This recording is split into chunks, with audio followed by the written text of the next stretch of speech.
ले लीजिए संध्या माता जी, आप ले लीजिए। ठीक है माता जी। ओम नमो भगवते वासुदेवाय। ओम नमो भगवते वासुदेवाय। ओम नमो भगवते वासुदेवाय। नारायणं नमस्कृत्य नरं चैव नरोत्तमं देवीं सरस्वतीं व्यासं ततो जयमुदीरयेत्। नष्टप्रावेषु भद्रेषु नित्यं भागवत सेवया भगवतुत्तम श्लोके भक्तिर्भक्ति नैष्टिकी। कृष्णाय वासुदेवाय देवकी नंदनाय च नंद गोप कुमाराय गोविंदाय नमो नमः। गोविंदाय नमो नमः। गोविंदाय नमो नमः। हरे कृष्णा। दंड प्रणाम माता जी, दंड प्रणाम आप सबको। हरे कृष्णा। धन्यवाद। एज आज हम भगवत गीता श्रीमद् भागवतम रीडिंग ही ले रहे हैं फॉर संडे क्लास ऑल्सो।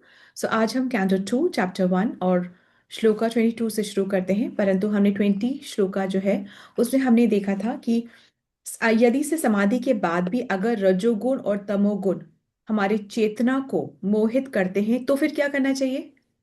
तो फिर फिर भी भगवान की धारणा करनी चाहिए। जीवन में बहुत हताश हो जाए तो भी क्या करना चाहिए, भगवान की धारणा करनी चाहिए। भजन में मन न लगे तो भी क्या करना चाहिए, भगवान की धारणा करनी चाहिए। भजन में मन लग रहा है तो क्या करना चाहिए, तो भी भगवान की धारणा ही करनी चाहिए। तो इससे क्या होगा, इससे ये होगा कि रजो तमो की जो मल है, मैल है, जो डर्ट है, वो नष्ट हो जाएगी। ठीक है। फिर 21 हमने श्लोका जो हमने वर्स जो हमने पढ़ा उसमें हमने देखा कि भगवान की धारणा का मतलब क्या है कि जबरदस्ती से न मन करे तो भी भगवान के रूप को अपने मन में जबरदस्ती से लगाना।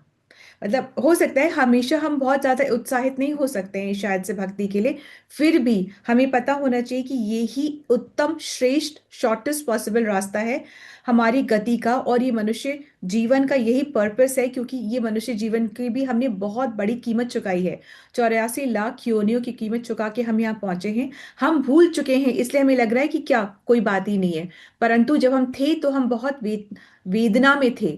ठीक है। अभी हम भूल चुके हैं, पर तब हम जब थे उन योनि में तो हम बहुत वेदना में थे। तो अब हमने वो कीमत चुकाई है, अब हमें मिला है मनुष्य शरीर, तो उसका लाभ हमें उठाना चाहिए। तो हमें मतलब भगवान की धारणा में मन को लगाना है। और जब ऐसे करने से जब वो धारणा क्रियायमान होने लगती है, तब क्या होता है, जो योगी होता है, योगी जो कि अष्टांग योग में है, और योगी जो कि अष्टांग योग में है उसमें उसके पास में भक्ति का भी थोड़ा सा लक्षण है, थोड़ा सा चिन्ह है भक्ति का। तो उसको उसको क्या होता है, फिर उसको सफलता मिलती है। सफलता क्या मिलती है, सफलता क्या मिलती है, सफलता, what is the definition of success for a yogi. वो ये मिलती है कि उसको अब धीमे धीमे रुचि आने लगती है भगवान के श्री चरणों में, उसको रुचि आने लगती है। This is the starting point for him. भक्तों का ऐसा नहीं, भक्तों को कोई योग की जरूरत नहीं है। ये सब कोर्स योग को समझ के उसका बेनिफिट लेकर के उसको भक्ति में यूज कर सकते हैं। और वो कैसे यूज करते हैं वो अब वाले श्लोक में बताएंगे कि कैसे हम अष्टांग योग का की मदद लेकर के भक्ति को स्ट्रॉन्ग कर सकते हैं। उसी में नहीं रुकना है, वो उसका मदद इसलिए नहीं जैसे कि हमारी भक्ति स्ट्रांग हो जाए। तो योगियों की जो उनका जो योग है वो भगवान से योग मतलब भगवान से ही मिलता है, पर वो अपनी क्रिया करके और फिर भक्ति का चिन्ह लेकर के फिर वो आगे बढ़ते हैं। ठीक है। और फिर वो भगवान के श्री चरणों में आश्रित हो जाते हैं, सफलता उनको प्राप्त होती है। तो आप परीक्षित महाराज जो होते हैं ना, वो बहुत ज्यादा ऐसे इंटरेस्टेड हो जाते हैं कि ऐसा कौन सी आसक्ति है, ऐसी कौन सी धारणा है जिसकी वजह से मन का जो मैल होता है, जो कि जन्मों जन्मों से चिपका हुआ है हमारे संस्कार के रूप में, है ना, जो हमारे संस्कार जो जन्मों से इंप्रेशंस हमारे मन में बने हुए हैं, वो किस धारणा से निकलते हैं। तो ये था। तो अभी हमारा नेक्स्ट श्लोक हम आते हैं। 22nd श्लोक है। I will read 2 times and then please volunteer, whosoever has the service. Rajo uvacha yatha sandharyate brahman dharana yatra sammata yadrishi हरेदाशु पुरुषस्य मनोमलं राजो उवाच यथा संधार्यते ब्राह्मण धारणा यत्र सम्मता यादृशी वा हरेदाशु पुरुषस्य मनोमलं। We will do Hare it. Krishna माता जी। Yes, राजो राजोवाच please. यथा संध्यार्यते ब्रह्मणा धारणा यत्र सम्मता यादृशी वा हरेदाशु पुरुषस्य मनोमलम्। Yes, Mataji. Thank you so much. Let's have the Hindi reading also. हरे कृष्ण। दंडवत प्रणाम माता जी। श्रील प्रभुपाद की जय। तात्पर्य। सौभाग्यशाली राजा परीक्षित ने आगे पूछा, हे ब्राह्मण, कृपा करके विस्तार से यह बताएं कि मन को कहाँ और कैसे लगाया जाए और धारणा को किस तरह स्थिर किया जाए कि जिससे मनुष्य के मन का सारा मैल दूर किया जा सके। हरे कृष्ण। थैंक यू माता जी। यहाँ पे राजा को सौभाग्यशाली बोला गया है। क्यों बोला गया है राजा को? सौभाग्यशाली राजा ने कहा। क्यों बोला सौभाग्यशाली राजा को? क्योंकि एक्चुअली में कौन ऐसा राजा है जो अपने मन की मलिनता को साफ करने के लिए प्रश्न पूछता है?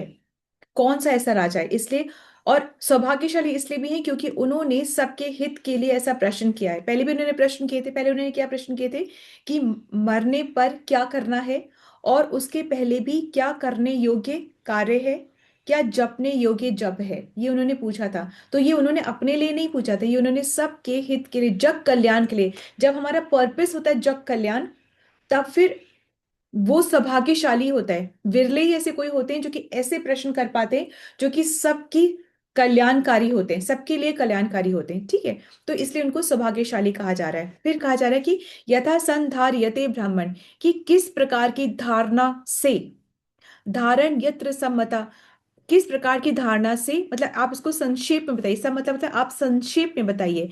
या दृषि व हरे दाशु, या किस प्रकार की धारणा करनी चाहिए, और उस धारणा का स्वरूप क्या है वो बताइए। क्यों बताइए? क्योंकि पुरुष से मनोबलम, क्योंकि वो पुरुष मनुष्य का मन का जो मल है, मन का जो मल है कि मन चंचल होता है, मन में राग और द्वेष होता है। ये मेरे मन को पसंद है, वो मेरे मन को नहीं पसंद है, चाहे वो कल्याणकारी है चाहे नहीं है। हम मन की बातों पे चलते हैं। मुझे सुबह जल्दी उठना नहीं पसंद है, मुझे रिलैक्स करना पसंद है, मुझे ऐसे करना। हम मन की राग और द्वेष, वो अच्छा है वो नहीं अच्छा है, हम इस हिसाब किताब से हम आगे बढ़ते हैं। ठीक है, तो मन की चंचलता को वो खत्म करता है। राजा परीक्षित अब ये क्वेश्चन करते हैं कि आप बताओ कि यथा, यत्र और यादृशी। यथा मतलब कि किस प्रकार की धारणा करनी चाहिए, यत्र मतलब कि उसका विषय क्या है, और यादृशी मतलब कि उसका स्वरूप क्या है जिसकी धारणा करनी चाहिए। यूं तो हम बहुतों की धारणा करते हैं ना, हमें वो पसंद है, वो अच्छा लगता है, ये हमारा रोल मॉडल है, इसके इसकी इसकी इसके मैनरिज्म्स बहुत अच्छे हैं, इसके एटिकेट्स बहुत अच्छे हैं, इसका सोशल प्रेजेंस बहुत अच्छा है। इन्फ्लुएंसर्स होते हैं, उसी चीज को इन्फ्लुएंस करते हैं और हम भी उसी चीज को फॉलो करते हैं। सो ये सारी जो है ना, ये धारणा भी है धारणाएं। पर क्या इससे हमारा कल्याण हो सकता है? नहीं होगा, जरूर, पर टेम्पररी कल्याण है। हम यहाँ पे टेम्पररी कल्याण के लिए नहीं, टेम्पररी कल्याण जो सुख देता है वो सुख ले सकते हैं, उसमें कोई बुराई नहीं है, परंतु हमारा जो इटर्नल कल्याण है उसकी बात का भी पता होना चाहिए। ठीक है, तो और ये क्वेश्चंस कुछ ऐसे होते हैं जो कि हमारे इटर्नल कल्याण का ही हमें बातें बताते हैं। ठीक है, तो वो धारणा के बारे में आप बताइए। हम जो भी धारणा सेंस ग्रेटिफिकेशन के लिए करते हैं उसका हमें बहुत हैवी प्राइस पे करना पड़ता है। और ये हम सुनी चुके हैं कि मार्कंडेय ऋषि ने कहा है कि यदि हम बस इतनी इच्छा कर लें कि हम भगवत धाम की प्राप्ति करना चाहते हैं, तो भगवान फिर ये बीड़ा खुद उठाते हैं कि हमसे जितना भजन कराना चाहते हैं, है ना, जितना भजन हमसे कराना चाहते हैं उतना भजन हमसे करा करके हमें अपने पास बुला लेते हैं। इस भजन क्रिया से, इस धारणा से ये क्या होता है, तीन चीजों का नाश होता है। नंबर वन, मन की चंचलता, उसका नाश हो जाता है। सेकंड क्या होता है, ज्ञान का जो मल होता है ना, उसका भी नाश हो जाता है। प्रॉब्लम क्या है ज्ञान के मल से? ज्ञान के मल से ये पता चलता है कि मैं अपने आप को, मैं अहम ब्रह्मस्मि शुरू हो जाता है कि भगवान तो सब में है, भगवान तो मुझ में भी है, तो मैं ही भगवान हूं। यदि मैं फला फला रूल्स को फॉलो करता हूं तो भगवान तो मैं भी बन सकता हूं। भगवान क्या, पुरुष, श्रेष्ठ पुरुष ही तो हैं, तो मैं भी भगवान बन सकता हूं। तो ये बहुत ज्ञान से ना, सिर्फ ज्ञान से अपने आप को ही भगवान समझने की जो एक आसक्ति हो जाती है, एक लगाव, एक चाव, अपने आप को ही भगवान समझने का। तो पहला क्या है, मन की मलिनता को नष्ट करता है। दूसरा क्या है, ज्ञान के मल को नष्ट, ज्ञान का भी मल है, ये 3 धारणाएं। और थर्ड क्या है, सकाम कर्म की धारणा, कि फल की इच्छा से कोई कार्य करना। ये कब करता है व्यक्ति, जब वो अपने आप को शरीर समझता है और ये समझता है कि मैं फला फला कर्म कांड करके अपने आप को सुखी कर लूंगा। ऐसा थोड़ी ना है कि आपने कुछ सोचा हो कि मुझे ये मिल जाए तो मैं सुखी हो जाऊं। सपोजिंग से गाड़ी मिल जाए तो मैं सुखी हो जाऊं, क्या उस गाड़ी मिलने से आप सुखी हो गए? उसके बाद आपको कोई ऐसी इच्छा हुई ही नहीं कि मुझे ये भी मिल जाए? ऐसा हुआ क्या? नहीं हुआ। ऐसा होता ही नहीं है। तो उसको क्या कहते हैं, सकाम कर्म। तो जस्ट टेल मी कि मन, मन का मैल क्या है? मन का चंचलता। चंचलता। चंचलता और राग द्वेष। एक और ऐड हो गया, राग द्वेष। ठीक है। ज्ञान का मल क्या है? अहम। अहम ब्रह्मस्मि। मतलब वो अहम। अपने आप को ही भगवान समझने लग जाते हैं। ऐसे नहीं बोलते कि भाई क्या बोलते हैं, गरीबों को सेवा करो उनमें भी भगवान बसता है। वो बात ठीक है, वो बात ठीक है, पर वहीं पर अटक जाते हैं। ठीक है, उनमें भी भगवान है, हमें भी भगवान है, मैं भी भगवान बन सकता हूँ, बात यहां पर आ जाती है।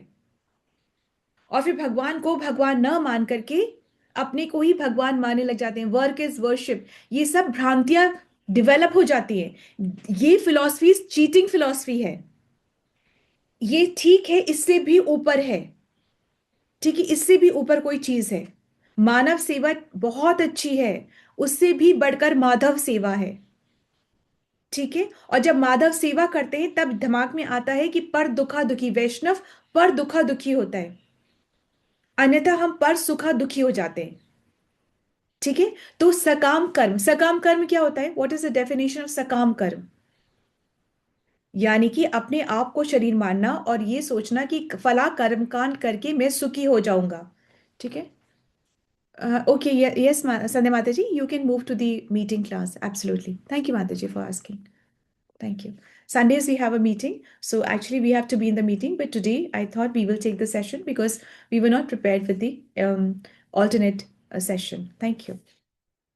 सो कहने का तात्पर्य यह है कि बाकी फिलॉसफी जो है ना, चीटिंग फिलॉसफी, क्या फिलॉसफी चीटिंग फिलॉसफी है? जो एक इल्यूजन क्रिएट करती है। कैसा इल्यूजन?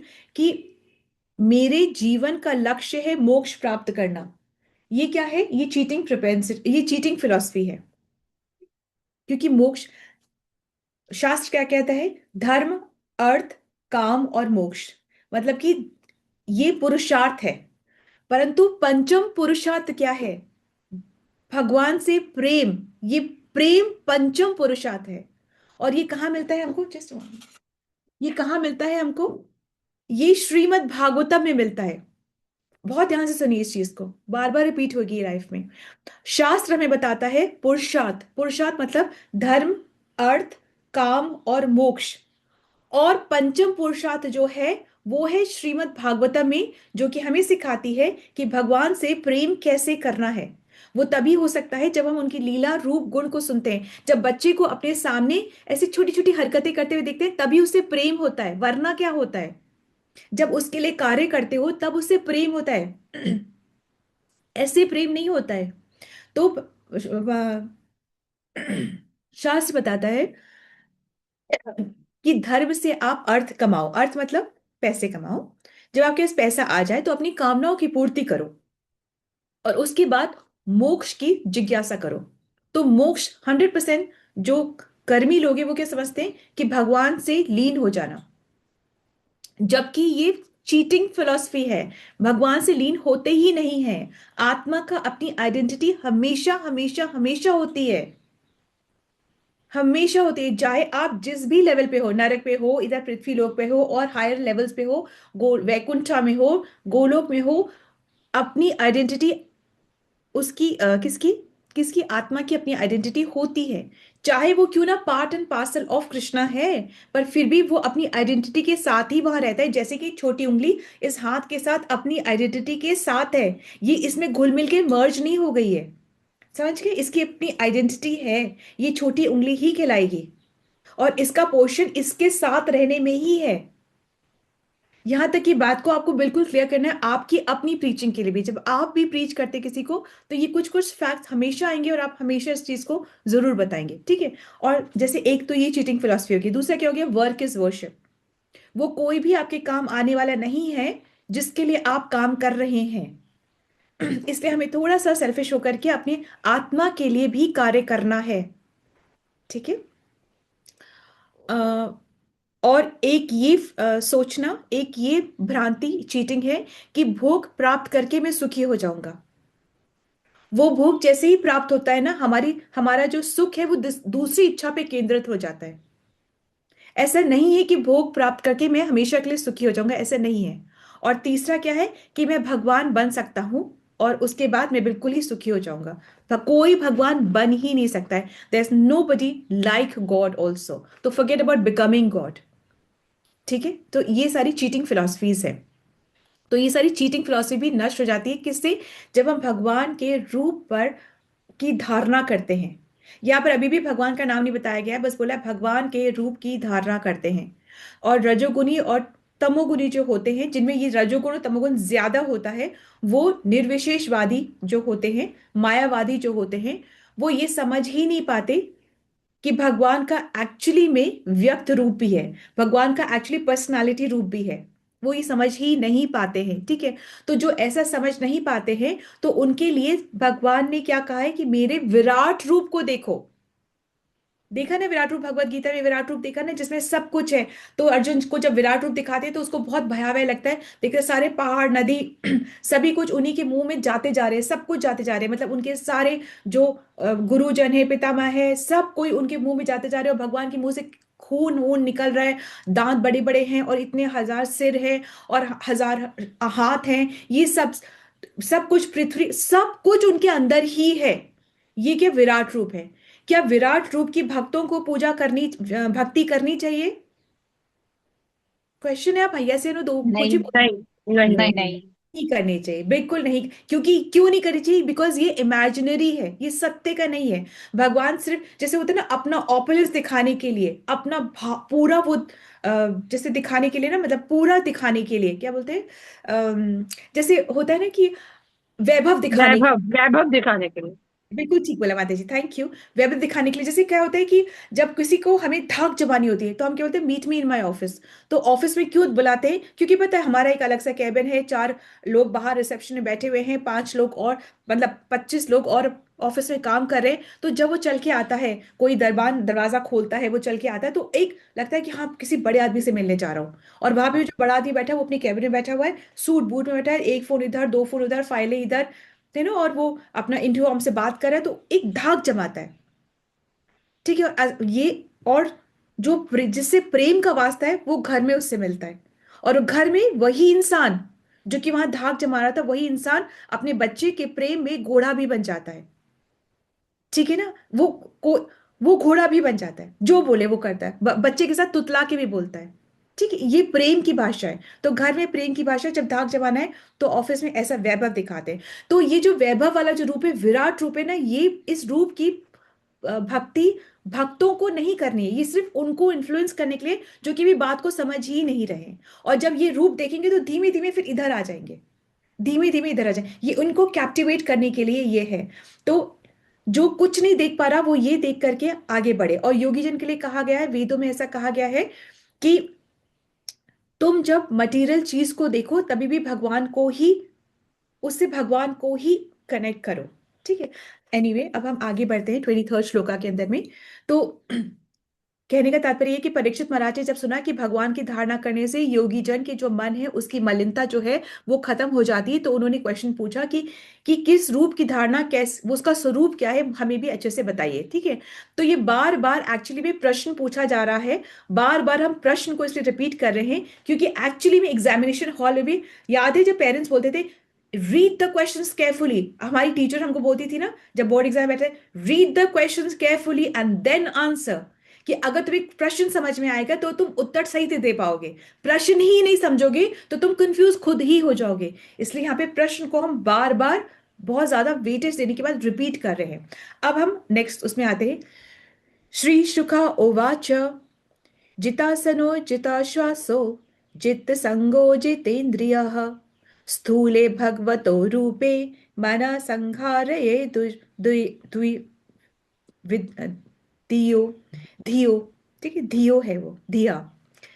श्री शुका उवाच जितासनो जिताश्वासो जित्संगो जितेन्द्रिय स्थूले भगवतो रूपे मन संहारये धिया। यस माता जी। श्रीशुक उवाच जितासनो जितश्वासो जितसंगो जितेन्द्रियः स्थूले भगवतो रूपे मन संध्यारयेत् धिया। बिल्कुल ठीक माता जी, thank you. Hindi translation. Shri Sukhdev Goswami ने उत्तर दिया, मनुष्य को चाहिए कि आसन को नियंत्रित करे, यौगिक प्राणायाम द्वारा श्वसन क्रिया को नियमित करे और इस तरह मन तथा इंद्रियों को वश में करे, फिर बुद्धि पूर्वक मन को श्री भगवान की स्थूल शक्तियों मतलब विराट रूप में लगाए। हरे कृष्ण। हरे कृष्ण, थैंक यू माता जी। जितासनो, जितासनो सॉरी, श्री शुक उवाच। अब ये बात क्या हो रही है कि सुखदेव गोस्वामी जी परीक्षित महाराज को बता रहे कि एक्चुअली में पहले इन चीजों का बहुत वैल्यू है, अष्टांग में इन चीजों का बहुत वैल्यू। किन चीजों का? जितासनो, जितासनो मतलब आसन में बैठना है। आसन की बहुत ज्यादा वैल्यू है कि हर कार्य को करते हुए एक आसन है। जैसे हमको बोला जाता है ना, सीधे बैठ के पढ़ाई करो, है ना, एक वजह थी लेट के मत पढ़ो, ऐसे बोला जाता था ना, क्योंकि ध्यान से पढ़ाई करो। हर चीज का एक आसन है। गाड़ी चला रहे हो बैठ के चलाओगे, ट्रेन चला रहे हो खड़े होकर के चलाओगे, ठीक है। तो इसी तरीके से फ्लाइट, एरोप्लेन जो चलाते हैं वो भी बैठ करके चलाते हैं।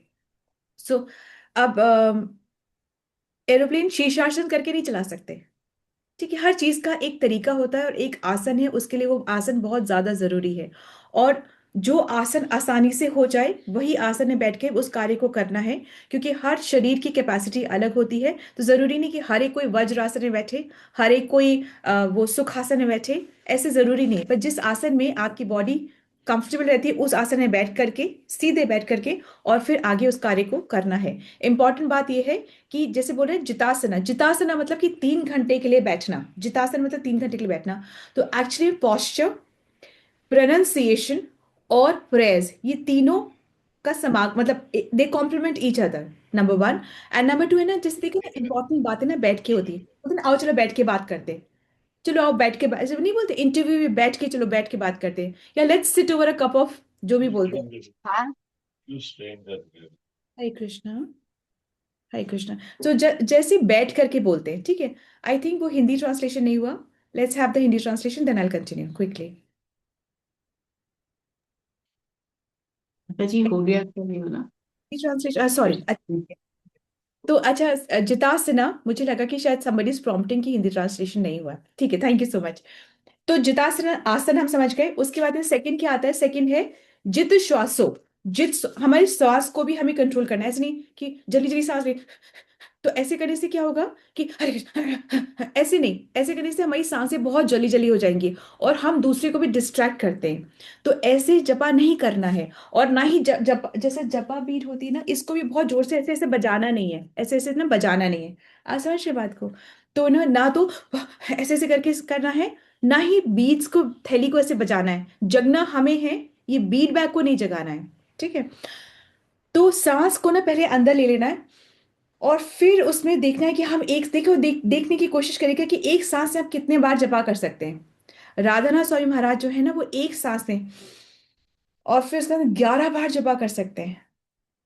तो ये जो योग में होते हैं ना, वो तो अपनी सांसों को बहुत रिस्ट्रिक्ट करके और फिर बहुत लंबा जीवन भी जी लेते हैं, ठीक है। तो योगी जन ऐसा कर सकते हैं। अब प्राणायाम, प्राणायाम मतलब क्या होता है कि अपने प्राण को मतलब फील योर ब्रेथ, जैसे जहां जहां से जा रही है उसको फील करो और फिर जहां जहां से एग्जिट हो रही है उसको फील करो। और उसके साथ ही आप अपना जपा भी करते हैं, हरे कृष्ण कृष्ण कृष्ण हरे हरे, हरे राम राम राम हरे हरे, ऐसे करके ले करके और छोड़ते हुए आप अपना जपा करिए, ठीक है। और जरूरी नहीं हर एक कोई 11 बार कर पाए एक सांस में, पर जैसे आपकी शरीर की श्रद्धा वैसे करें। और जपा करते वक्त अपने जिनसे आपको आसक्ति है उनके साथ में जपा ना करें। जैसे ना, कि जैसे अपने बच्चे को बिठा लिया पास में, इनकी जपा करें, ठीक है, एक कभी कभी के लिए ठीक है, कोई बात नहीं है। इफ यू रिस्पॉन्सिबल, बच्चा छोटा है, आप नहीं कर सकते तो ठीक है। कोशिश करिए कि आपके जपे के समय आप खुद अपने आप से एकदम उस भाव में जपा करें कि जहां आपको डिस्ट्रैक्शंस ना हो, आसक्ति ना हो, है ना। जैसे अगर पति पत्नी साथ बैठ गए तो ये एक लेवल की बात आता है कि आपको आसक्ति ना हो जाए, या आपको मतलब आपका माइंड डिस्ट्रैक्ट ना हो। बच्चों के साथ भी ऐसा होता है ना, फिर हम बच्चों की भाषा में बोल करके जपा करने लग जाते हैं, तो वो ठीक नहीं है। कभी कभी आपको करना है तो बात अलग है, पर don't make it a habit, ठीक है। अब इसके बाद में फिर क्या है कि अपनी बुद्धि से, इसमें लिखा हुआ है ना कि धिया जो शब्द है ना, लास्ट वाला जो है वो बुद्धि, तो अपने बुद्धि से मन को लगाना है। बुद्धि से मन को लगाना है मतलब कि गाइडेड मेडिटेशन। अपनी बुद्धि को डांटना है कि अगर आप सोच रहे हो कि वो काम नहीं हुआ, कपड़े प्रेस पे नहीं दिए, वो नहीं भिगोया, वो नहीं करा, किचन में ये नहीं करा, उसका टिफिन बनाना था वो नहीं करा, उसको आज ये बोलना है, इसको इंस्ट्रक्ट करना है, सब्जी आज लेकर के आनी है, उसको सब्जी साफ करके रखनी है, फ्रिज आज साफ। Train the mind. Mantra meditation is a guided meditation. इसको हमें मन को जहां भी भाग रहा है वहां से खींच करके वापस लेकर के आना है। बार बार भागेगा, बार बार उसको खींचना है, खींच करके वापस लेकर आना है, ठीक है। ये काम कौन करेगी? ये काम हमारी बुद्धि करेगी।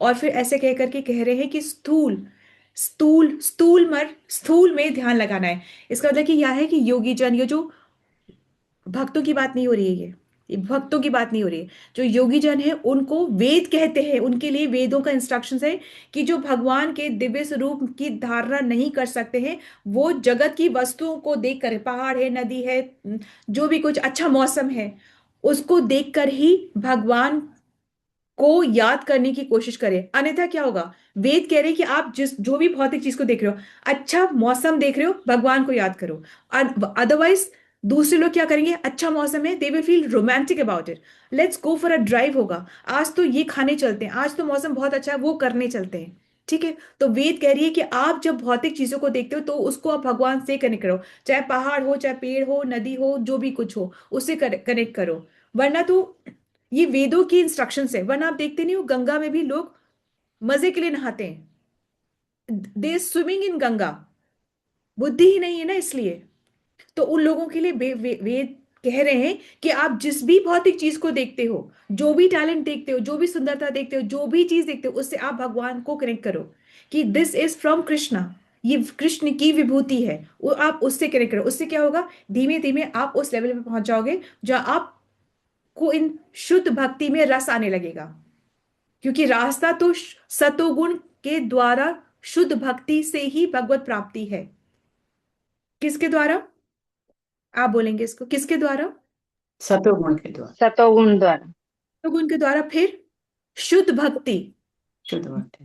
कि एवज में भक्ति ही मांगे कि मैं तो नहीं हूं आपके लायक, पर मुझे ऐसा बना दो कि मैं मेरी सेवा में से आप प्रसन्न हो सके। आपको खीर मीठी खानी है तो मुझे भी ऐसी मति दे दो कि मैं मीठी ही खीर बना सकूं आपके लिए। या आपको जो स्वाद पसंद है खीर में, मुझे ऐसी मति दे दो, मुझे वो विभूति दे दो, मुझे वो टैलेंट दे दो कि मेरी सेवा से मैं आपको प्रसन्न कर सकूं। अगर आपको खीर में केसर पसंद है तो आप मुझे वो मति दे दो कि मुझे वो भाव आ जाए कि मैं आपकी खीर में केसर डाल सकूं और आपको भोग अर्पित कर सकूं। मुझे तो नहीं पता है, आई एम अ कंप्लीट फूल, पर आप मुझे ऐसा बना दो, ठीक है। तो इस तरीके से और एक बात है कि आप जिस भी भाव की पूजा करते हैं, जैसे गोपाल है, गोविंद है, गोपीनाथ है, जिस भी भाव की पूजा करते हैं, सारे जो डेटीज, एक डेटी में ही सारे नामों की एनर्जी है।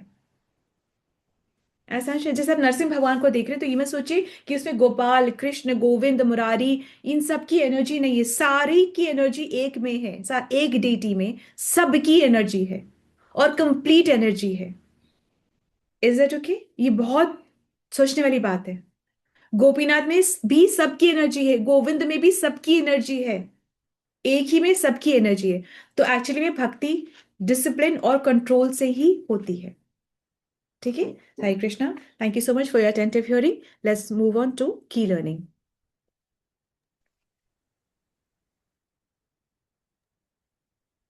Who has a service for key learning? Hare Krishna Geeta माता जी। माता जी का है। किसका है माता जी? स्तुति श्वेता माता जी माता का जी ने। जी आप तारा माता जी आप लीजिए। जी। भगवान की धारणा में मन लगाना चाहिए, इससे मन का मैल, ज्ञान का मैल, सकाम कर्म दूर होते हैं।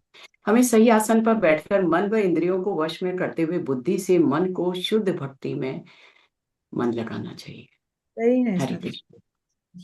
थैंक यू सो मच माता जी, very very nice. Hare Krishna. Hare Krishna माता जी। हरे कृष्ण। यस माता जी, आप कुछ एक- पूछना। हाँ जी, मेरे क्वेश्चन था, आपने अभी बताया कि आत्मा की अपनी आइडेंटिटी होती है, तो आपका कहना है कि हर शरीर में जो आत्मा है वो सब अलग अलग है, क्योंकि उसके मन बुद्धि अहंकार की वजह से नहीं, जो वजह नहीं। हुआ है उसके साथ। आत, हर शरीर की जो आत्मा है वो अलग अलग है। आपकी आत्मा अलग है, मेरी आत्मा अलग है, पर हम सब कोई part and parcel of Krishna है। जैसे बच्चे अलग अलग है पर है उसी पिता के, इसी तरीके से आत्माएं सारी अलग अलग हैं और है उसी का पार्ट एंड पार्सल। और हम कभी मरे ही नहीं हैं, मतलब ना कभी मरेंगे, पर शरीर बदलते रहे हैं और शरीर बदलते रहे हैं और बदलते रहेंगे। डिपेंड करता है हमारे कैसे कर्म रहे हैं। तो अब इस शरीर को छोड़ने के बाद भी कैसा हमारा शरीर लेते हैं, हम स्पिरिचुअल बॉडी लेते हैं या मटेरियल बॉडी लेते हैं, ये डिपेंड करता है हमारे कर्मों पर। डिपेंड करता है कि हम अब आगे स्पिरिचुअल बॉडी लेंगे या हम मटेरियल बॉडी लेंगे, और मटेरियल बॉडी में भी निम्न कोटि में जाएंगे या मानव जन्म में आकर के और भक्ति में ही आगे हम बढ़ेंगे। पर शरीर लेंगे, यातना शरीर लेंगे, भोगने का शरीर लेंगे, क्या शरीर लेंगे, डिपेंड करता है। जी माता जी, हरे कृष्ण। हरे कृष्ण माता जी, धन्यवाद। So let's move on to मंगल ध्वनि। हरे कृष्ण माता जी, दंडक प्रणाम। मंगल ध्वनि। जय ओम विष्णु पदाय डिवाइन ग्रेस एसी भक्ति वेदांता स्वामी शील प्रभुपाद की जय। नामाचार्य शील भक्ति सिद्धांत सरस्वती ठाकुर गोस्वामी महाराज की जय। अनंत कोटि वैष्णव वृंदा की जय। नामाचार्य श्री हरिदास ठाकुर की जय। श्री श्री राधा माधव की जय। श्री पंचतत्व की जय। श्री जगन्नाथ बलदेव सुभद्रा की जय। श्री प्रहलाद नरसिंह भगवान की जय। श्री तुलसी महारानी की जय।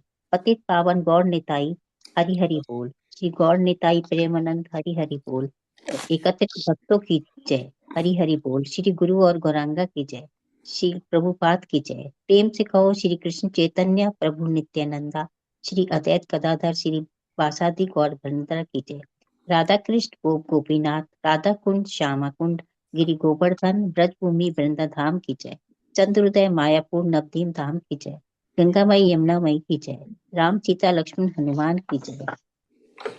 ट्रांसडेंटल बुक डिस्ट्रीब्यूशन की जय। महाप्रसादम की जय। हरि नाम संकीर्तन की जय। वांछा कल्पतरु भयश्च जय कृपा सिंधु भय ऐप जय। पतिता नाम पावने भयो वैष्णो नमः। हरे कृष्ण माता जी, दंडक प्रणाम। सबको दंडक प्रणाम। थैंक यू फॉर द सेवा। Hare Krishna. Let's all join our hands and pray to Krishna and seek his blessings, so that we can become sincere devotees and do a chanting of this lesson and Krishna far and wide. Hare Krishna. Let's all join our hands and pray to Krishna and seek his blessings. All those who are suffering from any our fasting. Hare Krishna. Let's join our hands and pray to Krishna and seek his blessings for the strength that we need for our spiritual growth. Hare Krishna, Krishna Krishna, Hare Hare, Hare Rama, Rama Rama, Hare Hare. Hare Krishna. Dandavat Pranam, thank you so much for your presence and your participation. Have a beautiful Sunday with your loved ones. Always remember Krishna, never forget Krishna. Hare Krishna. हरे कृष्ण माता जी, दंडवत प्रणाम। दंड प्रणाम। हरे कृष्ण सबको माता जी, दंडवत प्रणाम। दंडवत प्रणाम सबको दंडवत। माता जी सबको लेंगे। दंडवत प्रणाम। हरे कृष्ण माता जी। Radha Mata ji. Krishna. Though I am in town, but we are traveling from day after. But from tomorrow, she will take the class for next week. For 1 week, she will take the class. Thank you. Hare Krishna. Hare Hare Krishna माता जी, दंडवत प्रणाम।